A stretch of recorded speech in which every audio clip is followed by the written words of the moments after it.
at Sub Pop and at the Rocket for a long time.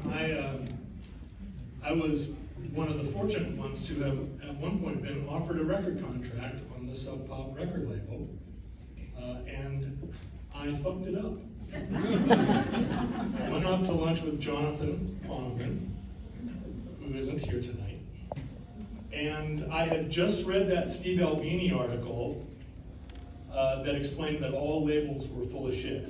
And they were just trying to steal your life force. And so over lunch, I explained to Jonathan how that was true of Sub Pop. And I missed my big shot. But anyway, I've admired Steve for many years, and I miss the Rocket as we all do. So everyone, please welcome Steve Meehan.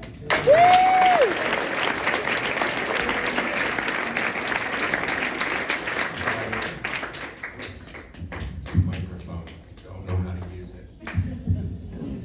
I'm pretty nervous. I was talking to my friend today, and he suggested when you get on stage to picture yourself in your underwear, and I think I may have heard that wrong. So my story, it's a beautiful sunny night, mid-July, 1992, and I'm at Ray's Boathouse with my girlfriend for my sister's wedding rehearsal dinner. Now my sister's far more serious than me, and the rehearsal dinner was a semi-formal affair. People in coats and ties, sundresses, champagne flutes, toasts. It was a really beautiful night. There were probably 50 people there, and I knew all of them. When we arrived, we had slipped a little note in saying, we're gonna have to leave a little early to clean our apartment. Now, why would we have to clean the apartment the night before the wedding? Because I had invited all of the groomsmen over to get dressed the next day. The reason for that was because I lived 1 block from St. Joe's Church.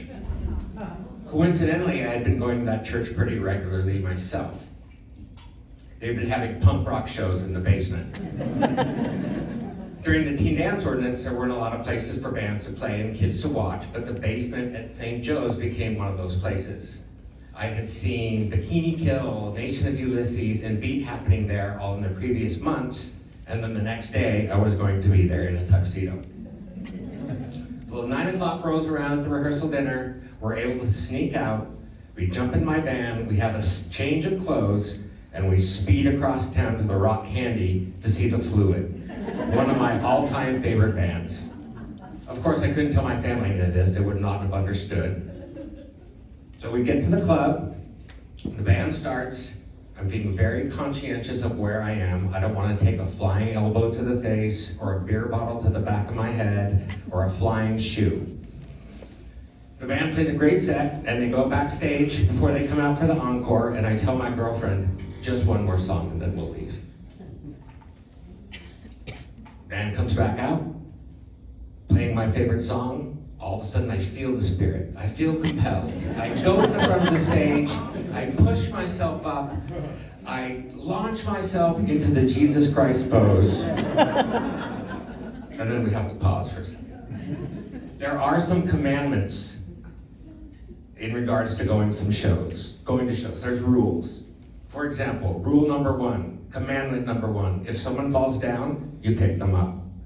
Commandment 2, never wear the band's t-shirt to the band's show. You're much better off buying their t-shirt, wearing it to a different show the next night, and then everybody will ask you, hey, you went to the show last night? Lastly, and most completely, if someone stage dives, you catch them. So I launch myself from the stage, I'm having my moment of nirvana, someone clips my feet, and I smash, and as I'm diving, the parting of the Red Sea. I smash onto the floor, and instantly I'm like, fuck.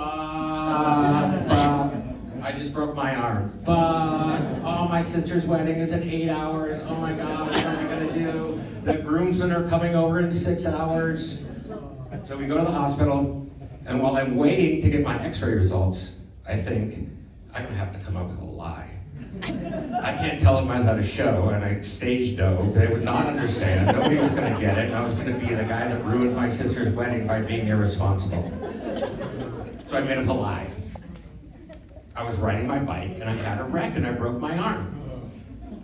It's probably not enough. Nobody's gonna buy it. Why are you riding your bike at 10 o'clock at night the night after the rehearsal dinner? That doesn't make any sense.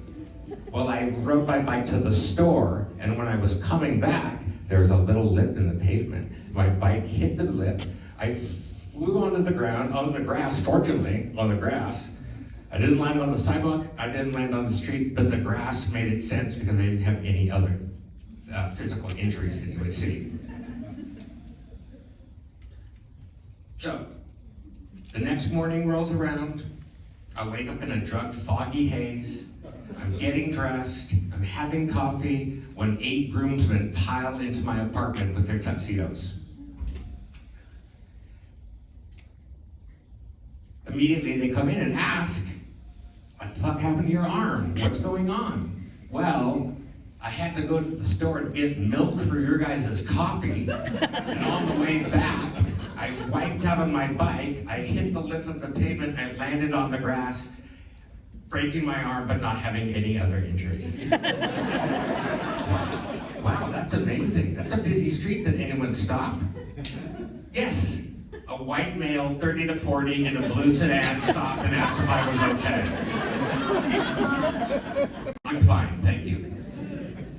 So we get dressed, we make our way the block to the church, and I start to tell the lie. I tell my sister, I tell my mom, I tell my dad, I tell my cousins, I tell my brother-in-law's cousins, I tell 200 people throughout the day, hey, I heard you broke your arm, what happened? I was riding my bike, blah, blah, blah.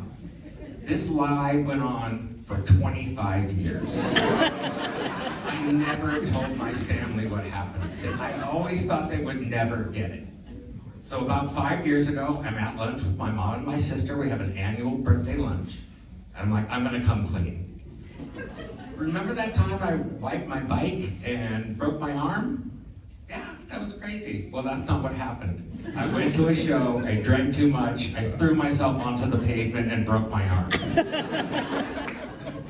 I thought we'd have a good laugh and it would be funny. We didn't, and it wasn't.